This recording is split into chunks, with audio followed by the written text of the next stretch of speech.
Hello, BookTube. Cheers. It is hot here. 91 degrees Fahrenheit, and it's still May. So, we'll take it, right? We'll go the other direction 6 months from now. But I went out and thought I'd make a little bit of a book haul. I made an epic book haul. So, two places. One, we got a new Ollie's. It's like a I don't know what you'd call it, what type of shop, but you know, if they're changing a label on something or other, all the stuff will end up at Ollie's, or if they've been discontinued. And it's a brand new place here. It's their 400th store, and we've enjoyed it. And they have a big book section. I noticed today they have a big children's book section, so I'm going to send my youth librarian down there to go through it and see what she can find. But I did find some stuff for myself. Actually, 2 out of 3 or 3 out of 3 of the books I found, actually my wife found. But I start here. I'm a big Garth Brooks fan. So this is Garth Brooks, the first 5 years, the anthology. In one of these boxes. Here's the back of it, with him looking all dapper. And there you go. Here we have inside here, and let's see if it's got one of these little foamy things. So it has a bunch of the CDs, which I still like to listen to. And let's see if they go, let's see how they do this.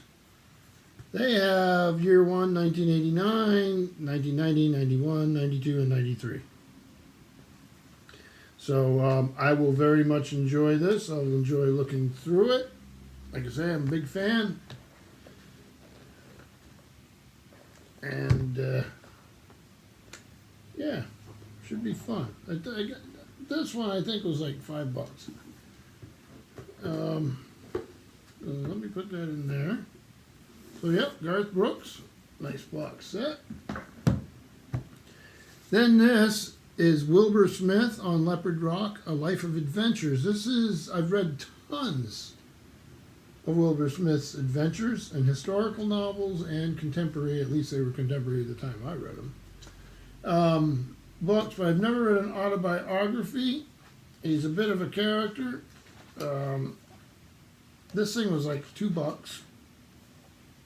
And the thriller writer I liked his older stuff better, but that's fine. He had plenty of things he wrote.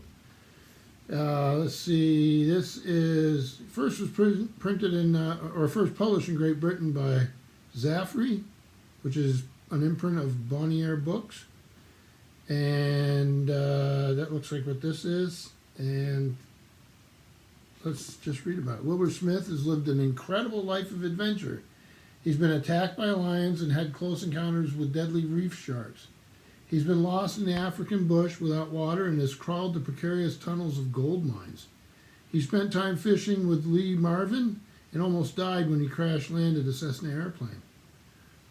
From his childhood in the wilds of Rhodesia through to becoming a globally best-selling author, On Leopard Rock is testament to a writer whose life is rich and eventful as his novels are compellingly unputdownable.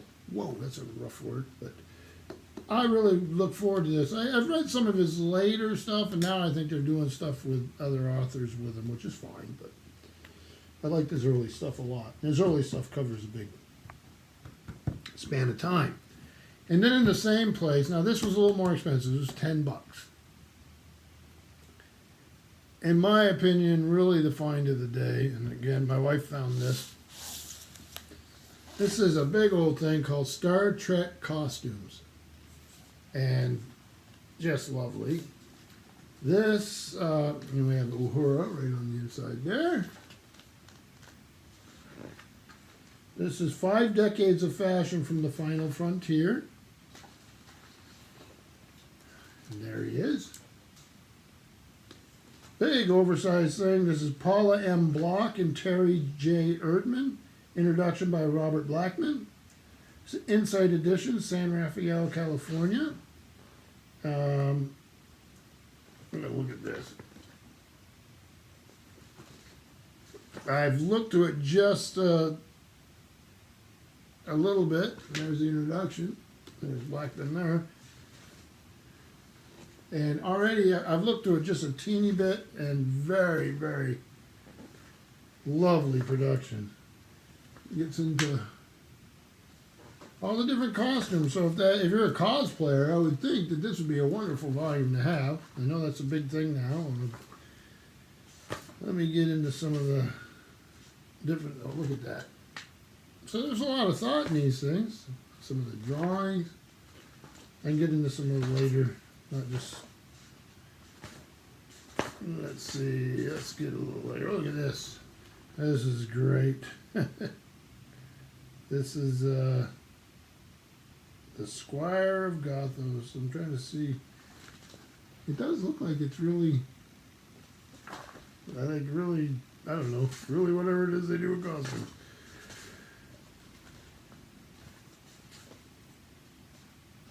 So these, I love these. And this. Both, yeah, I really like this. Search for Spock. Some Klingon. A very dapper Mr. Sulu. A Vulcan family. Well, half Vulcan family. Half human family. One of my favorite. Geordi. So we go through everything, right? I think they have Next Generation. They have, let's see here. Next Generation movies. Oh, this is one. Oh, here we go. Let's see what else. Yeah, I could do this all day, and I promise I won't. Series spin-offs. So you can go through all this whole thing, and I will, with great fun. So, very, very nice. But I don't want this video going forever. So then, I grabbed a couple, I went to a place called Sevka. It's like a thrift store. It's not the usual one I go to, but I do go there occasionally, and I grabbed a couple CDs. Andrea Bocelli, see, you can see me there. Andrea Bocelli, Toscana, and then Mozart with Perlman and Barenboim. But I'll get to the books. This first one is a Mentor UNESCO art book. I used to get a lot of Mentor books, these paperbacks, but I've never gotten the UNESCO ones. This is the Ajanta Caves, early Buddhist paintings from India, with an introduction by Benjamin Rowland. It's wonderful condition. Little teeny thing. There's a list of them on the back here. I'll put it up here so you can look at it if you were interested. This thing, let's see when this came out. 1963. It's the first printing. Some of the pictures are, I don't want to break the spine, but some of them are fold out. There's a little description about each of them. A lot of them are fold out, actually. There's caves. Like I say, I don't want to open it up so much that I cause damage. So nice little find here. We do it this way. Found a couple little sci-fi titles I don't know, which can always, well, could be good, but not always. So this is Doom of Three Planets by Robert Pohl. He was swept off the face of the Earth to become an intergalactic slave on the remote planet Galcora. Oops, there you go. So let's see, this is from 1978. This one got by me. And the usual advertisement in the middle. This one here is Stargate, a science fiction novel by Stephen Robinette, and this is a Signet science fiction. Here you go. The Jensen Gate had opened the way to instantaneous transportation all around the Earth and had paved the way for Norton's Interstellar Gate. Floating in space, the partially completed Norton Gate would one day transport man to other star systems and bring sample segments of distant planets to our own solar system. First, though, the gate had to be finished, but Norton had died before the gate was perfected, and so Merryweather Enterprises hired Robert Collins as the new project engineer. And Robert's new job catapulted him in the middle of a titanic duel between two supercorporations, an all-out battle for control of the gate that could end with the destruction of the whole human race. When did this come out? This came out, I see an ad for Harlan Ellison. I would have rather had that, but we'll find out. This might be good. 1976. So two older sci-fi paperbacks. You never know. I'll read them. Then two books I've read that I'm, and they're rough paperbacks, but I just want to give them a reread, and I don't have copies. And this is Robin Hobb, Live Ship Traders. So I got Mad Ship, and I got Ship of Destiny. So these are like incredibly cheap.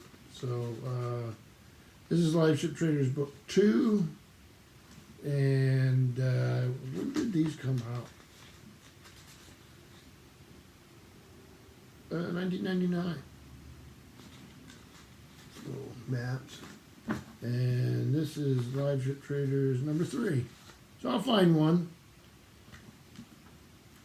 And when did this come out?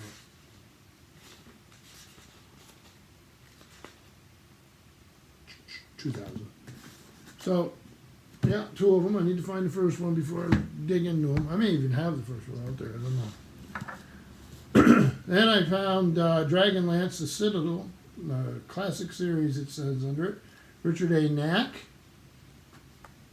Weapon of the Dark Queen. Against the dark and cloud it comes, framed by thunder and lightning, soaring over the ravaged land, the flying citadel, mightiest power in the arsenal of the dragon high lords.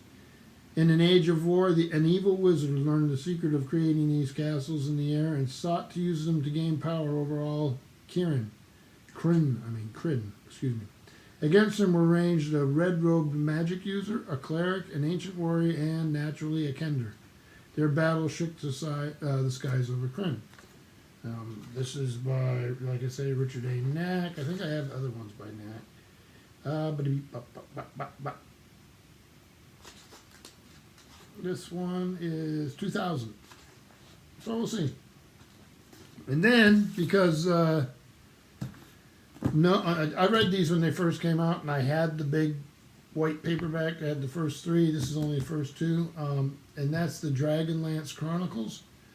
But I think Noah over at Everyone Who Reads It Must Converse is doing a read-along, or already did a read-along, but I saw him talking about it. It reminded me I haven't visited these in ages. So this first one is Dragons of Autumn Twilight, Chronicles Trilogy Volume 1.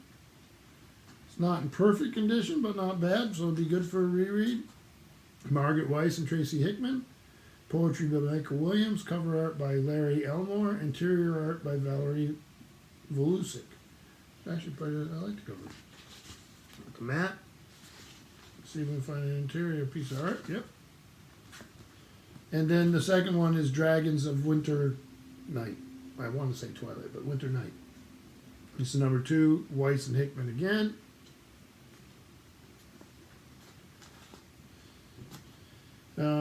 Same people doing everything. So, poetry Michael Williams, but cover art by Larry Elmore and interior art by Dennis Beauvoir. And I'm probably mispronouncing the name. So let's get, there's a piece of interior art. So it'd be nice to read these. When did the paperbacks of these come out? So this volume 2 came out, and it's 1994. So 1985, cover is 94, and it's like the 24th printing. So these things went through a lot of printings. And this was 84, and it's on the 31st printing. So, nothing fancy there, but it'd be fun to reread. Then I thought, I have one of these. And the covers are similar, and both of them were there, and I took a chance, and I got it right. So I've got Forgotten Realms, The Legacy by R.A. Salvatore, and I've got another one like this, but it wasn't distant, so I feel good. This came out in 1992, it looks like. So, let's see what they say. Nearly 3 decades have passed since I left my homeland, a small measure of time by the reckoning of a drow elf, but a period that seems a lifetime to me. So, yeah, Drizzt Do'Urden. A lot of people read these, a lot of people like them. I've been collecting them as I can find them, and they are around. The problem is me keeping track of them in my head. So I'm getting a little pile of them, and I'm going to do a read-through of them. I know they got like a 5-volume collection of them I've seen at the bookstore in big old trade paperbacks. Maybe I'll go that way. Then I got a little bit of history, a book I've read before but like to have for my library, and that's 1491, New Revelations of the Americas Before Columbus. And there's a volume that follows this for afterwards. And this is 2005, Alfred A. Knopf, New York. A lot of people have read this book. So, yeah, it just deals with before the European onslaught, so to say. And the history of, it's got something in it. What is this? I'll do it off camera a little bit in case it's, I'll fold it in half without the note. Little ballerina. And then, book I have, but I got to give to my library, my public library I work in, is Simon Winchester, The Meaning of Everything, the story of the Oxford English Dictionary. If you're a bookish person, this is a good book. This is really fascinating. Winchester is very good anyway, and this is the story of the Oxford English Dictionary, and you'll get a few characters in here you probably heard of. One of them being J.R.R. Tolkien. So, fascinating story about a fascinating project, and one I love very much. So yeah, I couldn't let it go.